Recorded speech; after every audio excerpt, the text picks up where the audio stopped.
bizarre sight suddenly appeared in the sky above the small town. Massive dark clouds circled around a ring of light, drawing everyone's attention to this unusual spectacle.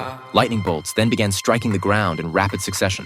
Moments later, the entire town lost power and all electronic devices malfunctioned. Cars stalled throughout the streets. Even more strangely, dozens of lightning strikes hit exactly the same spot, creating a large crater in the asphalt road in front of the church. Tom rushed forward to investigate. When he picked up a piece of debris, he was shocked to find it was ice cold to the touch. Just then, a faint tremor ran through the ground. The surface began to crack and split, with fissures slowly extending toward nearby buildings. As the tremors intensified, the church walls crumbled and pieces of the roof broke off, scattering across the ground. In an even more disturbing turn of events, cars that fell into the crater were mysteriously flung back into the air by some unknown force. Before anyone could process what was happening, a 300-foot monster erupted from beneath the earth. In the presence of such a massive creature, humans seemed no more significant than ants. Some clear-headed individuals began backing away, while others surprisingly pulled out their cameras to document the scene.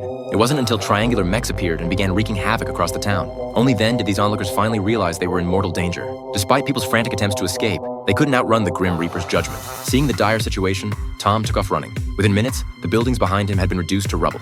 After a perilous journey, Tom finally made it home to find his father covered in dust, while his two children remained unaware of the catastrophe unfolding outside. The disaster had struck so suddenly that he could hardly believe it was real. With no time to explain, Tom told the children to pack immediately as they needed to leave town. Fortunately, they found an abandoned car on the street. They had hoped to bring their neighbors along, but just as they were about to, the monster attacked again. Tom quickly stepped on the gas, and a second later, their neighbor was vaporized by a laser beam.